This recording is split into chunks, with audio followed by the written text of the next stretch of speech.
The word dinosaur means terrible lizard. That's what the word means, and I believe dinosaurs were giant reptiles in the reptilian family from the pre-flood times when people were living to be 900 years old. Dr. Cabrera, that should be a C, here is holding human vertebrae found with dinosaur bones in Peru. Dr. Cabrera also has a lot of interesting evidence on dinosaurs and humans living together based on the Ica stones. I have 3 in my collection in Pensacola, Florida, 3 originals. About 50,000 of these stones have been found. There are 15 in the United States. Dr. Baugh, who you mentioned, has 1. Dennis Swift has 2.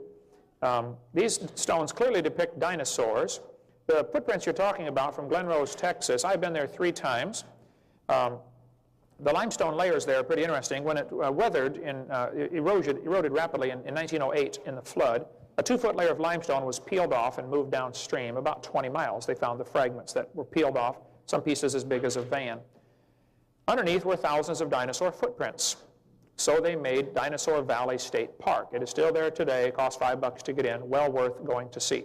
Go in July or August, and you're probably going to have the river dry, and you can walk in the footprints much easier. During the 30s, in the Depression, the sandbags were set up to block off part of the river. It's not a very deep river, normally a couple of feet. And they pumped out areas, and they chiseled out large blocks of tracks to save them in museums. American Museum of Natural History got a large block of tracks and built a dinosaur on top of it. Here's Tom Pendley, the famous photo of him sitting in the dinosaur footprint. Roland Byrd is the one who was in charge of excavating the tracks in 1930. He was American Field Museum explorer. He said he saw clearly defined human footprints with the dinosaur tracks, 15 to 20 inch long human footprints. Dr. Daughtery was a chiropractor in Glen Rose for 17 years. I met him and talked to him. He spent thousands of hours measuring, documenting all this stuff on human footprints. Knowing, being a chiropractor, he understands a little bit about the biomechanics of walking, and said they are clearly human footprints. That was after his 17 years of research. I don't know if your couple days down there was equivalent to that, but there are thousands of dinosaur footprints found. They're not hard to find. Dinosaur footprints are found everywhere. Back in 1884, Earl Flint, a geologist representing the Peabody Museum, was working in a rock quarry in Nicaragua and found fossilized human tracks 16 to 24 feet below the surface. He describes the whole thing in his book here in 1884. We won't take time to read it all, but there were barefoot as well as well-defined sandal-footed impressions, supposedly over 200,000 years of age. Now, Mr. Flint is all confused because his evolutionary teaching at Harvard University has destroyed, I think, the logical thinking process where you're not allowed to think outside of the evolutionary box, as opposed to, hey, maybe these creatures made these footprints in the flood, okay? He says the sandals appear to have been designed both for comfort and protection. 1882, inmates at Carson City, Nevada found several human tracks, 18 to 20 inches long, footprints of a giant. Okay, all this is in Earl Flint's testimony here. Here's a photograph of the tracks. You can get the website omniology.com if you want more on that. These are the human tracks with the person standing here crossing a set of dinosaur tracks. The pictures are in the church over there if you want to go look at them. Dr. Daughtery is the one who took these photographs of human footprints. You need to understand there's a catch-22 situation here. We don't need to find human and dinosaur tracks together. If a few dinosaurs are still alive, that would solve the problem completely. No one has ever found human and chicken footprints in the same rock strata together. Does that prove humans and chickens did not live at the same time? No, it probably proves that humans don't normally hang out with chickens. Okay? So I don't think we need to find the footprints together, number one. Number two, I think they have been found nonetheless, okay? Texas Tracks and Artifacts is a book. It's $10, $9.50, dealing with all the latest evidence on the human and dinosaur footprints together. I've been there myself and walked in them. That's a casting of one that I have, taken directly out of the river from Glen Rose, Texas. It's a size 24.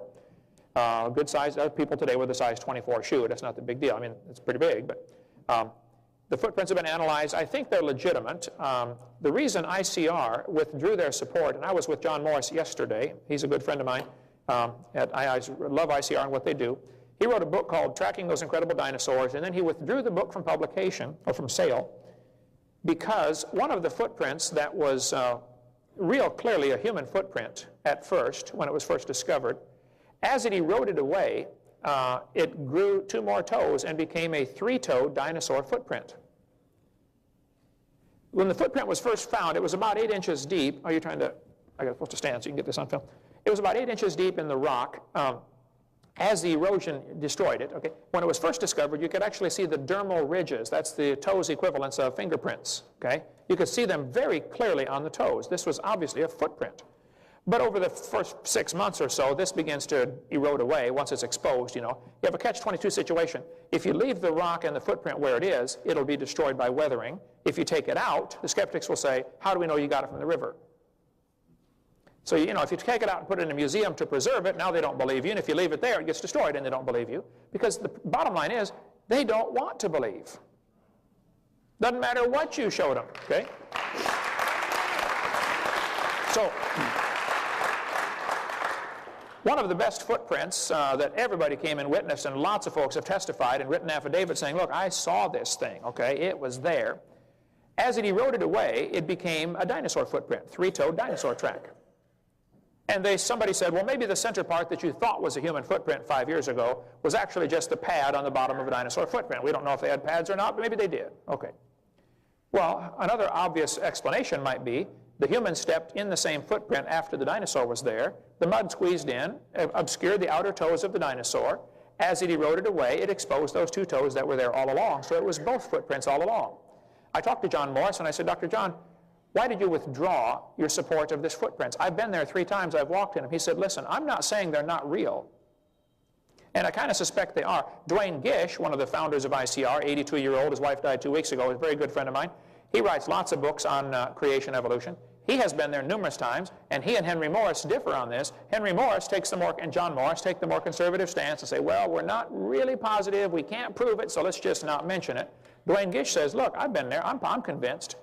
So John Morris did not say, we don't believe they're legitimate. He just said we can't be positive. So he's erring on the side of caution. So it would not be correct for you to say, ICR has said they are not footprints.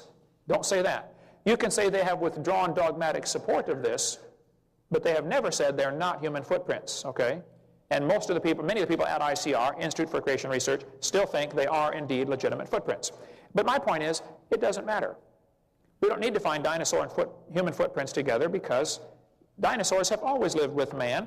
They were known as dragons throughout most of history.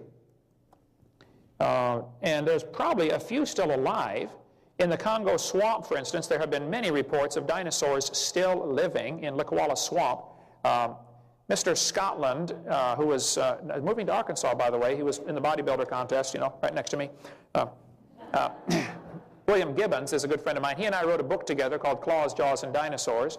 William Gibbons has been to the Congo swamp 3 times and once to Cameroon, where there are reports of dinosaurs still living. Ever since Congo was colonized by Belgium back in 1885, there were reports of dinosaurs still living in that swamp, small ones, 15 or 20 feet long. This article, 1910, New York Herald, talks about a dinosaur still living. 1948, Saturday Evening Post. 1980, a big game hunter went there back in the early 1900s and said he saw an animal that could only fit the description of a dinosaur.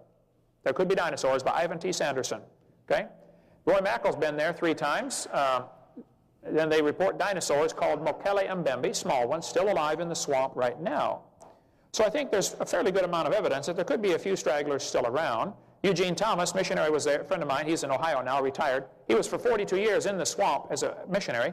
He said, oh yeah, I had 2 pygmies in my church that killed one and ate it. For sake of time here, since they're giving me the 1-minute warning, I'll just try a couple of other examples. We've got plenty here. 1925, this animal washed up on the beach in California. That's the head. Here's the mouth. Here's the eyeball.